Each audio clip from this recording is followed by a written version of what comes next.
शारदा को अपने अमीर होने पर बहुत घमंड था और क्योंकि रमेश ने अपने पसंद से शादी की थी, इसीलिए शारदा की और उसकी बहू अनामिका की बिल्कुल नहीं बनती थी। शारदा अनामिका पर बहुत जुल्म किया करती थी। रमेश काम के लिए दूसरे शहर गया हुआ था।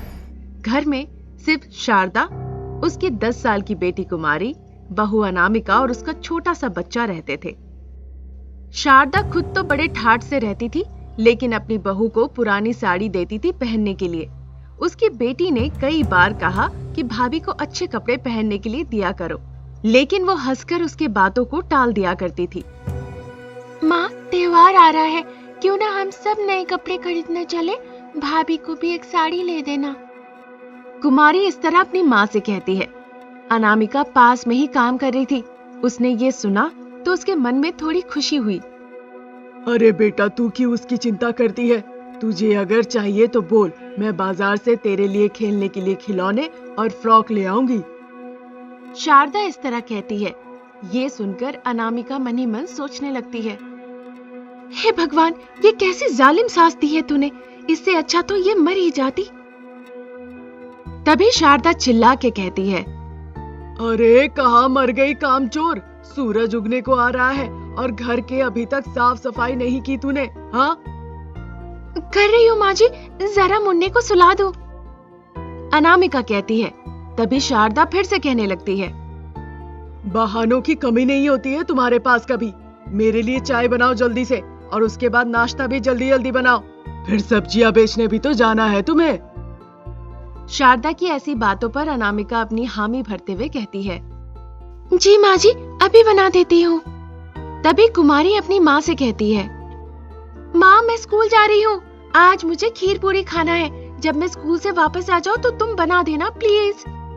ठीक है बेटा, तू अच्छे से पढ़ाई कर। जब तू वापस आएगी तेरे लिए मैं खीर पूरी बना कर रखूंगी। शारदा अपनी बेटी कुमारी से कहती है। कुमारी स्कूल चली जाती है।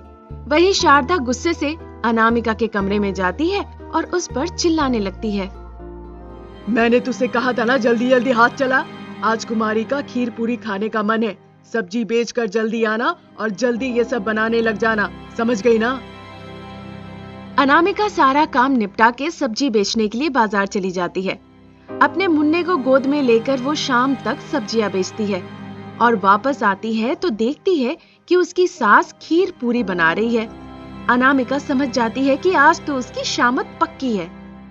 मैं आ गई हूँ माँ जी, अनामिका कहती है। शारदा गुस्से से कहने लगती है, मैंने तुझसे कहा था ना जल्दी घर आना, फिर कहाँ मर गई थी इतनी देर तक? मुझे खुद खीर और पूरी बनाने पड़ रहे हैं। आज सब्जियां ज्यादा नहीं बिकी माँ जी, तो मैं क्या करूं? मैंने सोचा थोड़ी देर और बेचूंगी तो शायद ज्यादा सब्जियां बिक जाएंगी, इसीलिए देर हो गई। अनामिका ने अपनी सफाई में कही। ये सुनकर शारदा कहने लगती है, मैं सब समझती हूँ, तुम्हारे बहाने काम ना करना पड़े इसीलिए ये सारी बातें बना रही हो। तुम्हें तो मैं अब सबक सिखाती हूँ। शारदा जाके एक डंडा लेकर आती है और उससे अनामिका को पीटना शुरू कर देती है।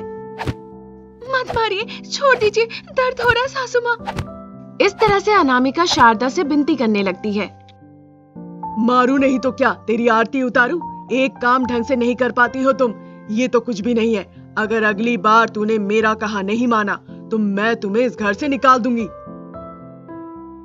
अनामिका रोते रोते वहां से चली जाती है और अपनी किस्मत को कोसने लगती है। हे भगवान, आप मुझे क्यों इतना तड़पा रहे हैं? मुझे गरीब बनाया, फिर इस घमंडी सास के आगे पटक दिया, जो मुझे जिंदा ही नहीं देखना चाहती है। अब मैं क्या करूं? इस तरह वो मनी मन कोसती है। फिर अनामिका शाम का खाना बनाने के लिए चली जाती है।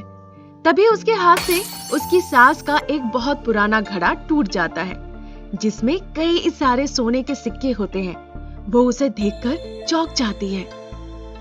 इस बुढ़िया के पास इतना सारा सोना है, फिर भी ये मुझसे कितना काम करवाती है।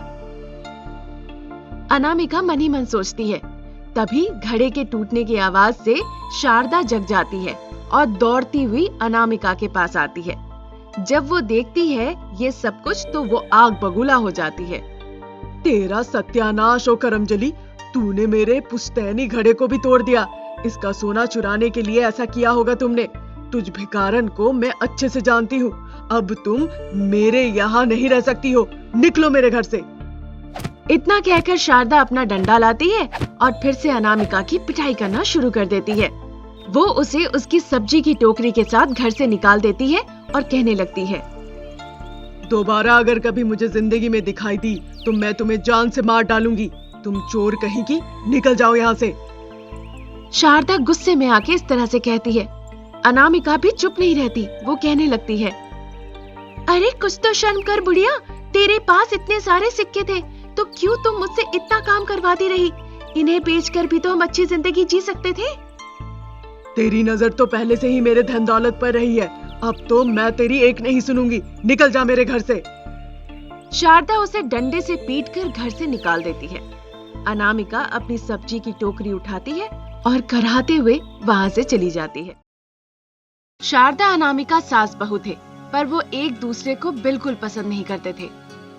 वो हर एक बात पे लड़ाई करते थे। ये बात उनके पतियों को भी पसंद नहीं थी। ऐसे ही दिन निकलते हैं। एक दिन शारदा चावल पीस रही थी।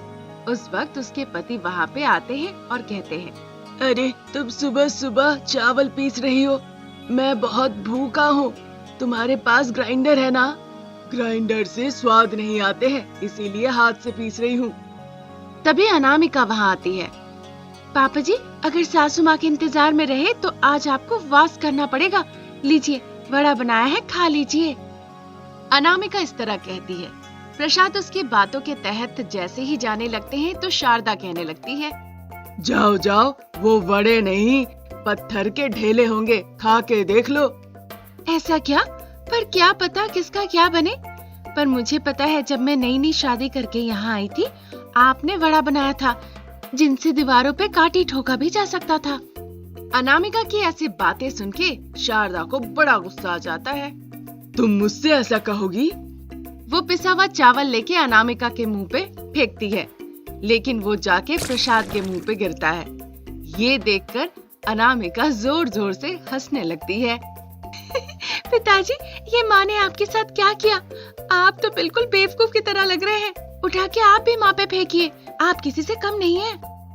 अनामिका इस तरह प्रोत्साहित करती है और ससुर जी भी उसके बातों के मुताबिक शारदा के ऊपर बैटर फेंक देते हैं, पर वो जाके अनामिका के चेहरे पे लग जाता है। अरे पिताजी, आपने मुझ पे क्यों फेंका? अब मैं आपको नहीं छोड़ूंगी। ऐसा कह के वो बैटर लेके ससुर जी को भगाने लगी। फिर जैसे ही उसने बैटर फेंका, वो जाके अब पति रमेश के चेहरे पे लग गया। रमेश कहता है कि अच्छा, ये खेल तो मजेदार है, मैं भी आता हूँ। फिर वो बैटर लेके जोर से फेंकता है, वो जाके शारदा के चेहरे पे लग जाता है। इस तरह सभी एक दूसरे के ऊपर बैटर फेंका फेंकी करने लगे। तभी अचानक शारदा को दिल में दर्द होने लगता है। माँ, दर्द हो रहा है। ऐसा कहकर शारदा जमीन पर धड़ाम से गिर जाती है। ये देखकर सभी लोग आश्चर्य हो जाते हैं। सासू माँ, क्या हो गया? आप ठीक तो है ना? आइए, आप थोड़ी देर आराम कर लीजिए। इस उम्र में भाग दौड़ करने की क्या जरूरत थी आपको? इस तरह अनामिका कहती है। फिर सारा दिन सासू माँ के देखभाल में उसका निकल जाता है। वो दिन निकल जाता है। अगले दिन सुबह सुबह अनामिका जल्दी से उठ के घर का सारा कामकाज पति, ससुर, सासू माँ को वो नाश्ता बना के परोसती है। तीनों जन ही एक साथ बैठ के खाना खाते हैं। वो अनामिका से कहते हैं साथ बैठ के खाने के लिए, पर वो कहती है कि वो उनके बाद खाना खाएगी, पर वो उसकी बातों पर तैयार नहीं होते हैं। इसीलिए उन्हीं के साथ बैठ के अनामिका को खाना पड़ता है। माँ, कल जब तुम बीमार हो गई थी, अनामिका बहुत ज्यादा डर गई थी। वैसे तो आप लोग हमेशा लड़ते हो, फिर उनमें से कोई अगर बीमार पड़ जाए तो आप लोग एक दूसरे का ख्याल भी रखते हो। मुझे ये बात समझ में नहीं आती है। सास बहू के बीच का प्यार हम दोनों नहीं समझ पाएंगे, समझे ना? प्रसाद इस तरह से पूछते हैं, पर वो दोनों ही कुछ जवाब नहीं देते हैं, बस चुप रहते हैं। तभी अनामिका कहती है, पिताजी, पहले आप अपना नाश्ता खत्म कीजिए, फिर बताती हूँ। अनामिका कहती है। वो भी हाँ कह के नाश्ता करने लगते हैं। नाश्ता खत्म होने के बाद अनामिका कहती है, अरे, ना ही ये प्यार है और ना ही मच्छर। अगर सासू माँ को कुछ हो गया तो मैं किनके साथ लड़ूंगी? इसीलिए बचाना चाहती हूँ। उसकी ऐसी बातें सुन के प्रसाद मुस्कुराता है। तभी शारदा कहने लगती है, अनामिका तुम मेरे हाथ ही मरोगी। शारदा इस तरह से अनामिका को उल्टा जवाब देती है। फिर वो एक दूसरे से लड़ते भी थे, लेकिन बहुत प्यार से घर पे रहते थे। एक दिन अचानक से उनके घर में एक बुरी खबर आती है। प्रसाद और रमेश दोनों की ही एक्सीडेंट में मौत हो जाती है। ये जानने के बाद मानो दोनों ही बिल्कुल टूट जाते हैं। उठो ना, एक बार उठो, एक बार लौट कर आओ। हे भगवान, आपने हमारे साथ ऐसा क्यों किया? हम बर्बाद हो गए। इस तरह वो दोनों जोर जोर से रोने लगते हैं।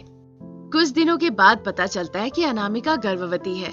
सासू माँ रोती है, लेकिन फिर भी उसे दिलासा देती है। फिर उन दोनों का अंतिम संस्कार किया जाता है। घर का माहौल बहुत ही उदास हो जाता है। सास बहू दोनों ही बिल्कुल खुश नहीं थे। घर के कामकाज के दौरान भी वो दोनों बहुत दुखी रहते थे। जब ऐसे ही दिन चल रहा था, एक दिन अचानक से प्रसाद और रमेश की आत्मा वहां आकर उनसे कहने लगती है, माँ, अनामिका, तुम लोग उदास क्यों हो? पैदा हुए हैं तो हमें मरना तो होगा ही ना। आप लोगों को पहले जैसे ही लड़ते झगड़ते रहना चाहिए। हम तो कभी नहीं गए छोड़ के, हम तो वापस आ रहे हैं अनामिका तुम्हारे जुड़वा बच्चे बनके। अब तुम दोनों खुश हो जाओ, नहीं तो हम यहाँ दुखी हो जाएंगे। ये सुन के वो दोनों महिलाएं अपनी आंखों की आंसू पोंछती है। तभी वो आत्माएं अदृश्य हो जाते हैं। उस दिन के बाद से सास बहू फिर से एक दूसरे के टांग खिंचाई में लग गए और खुशी खुशी अपनी जीवन बिताने लगे। कुछ महीनों बाद अनामिका 2 जुड़वे बच्चे को जन्म देती है। उन्हें देखकर अनामिका और शारदा बहुत खुश होती हैं। वो उनका नाम रमेश और प्रसाद के नाम पे ही रखते हैं। वो अपने बच्चों में अपने पतियों को ढूंढ लेते हैं और खुशी खुशी अपनी जिंदगी बिताने लगते हैं।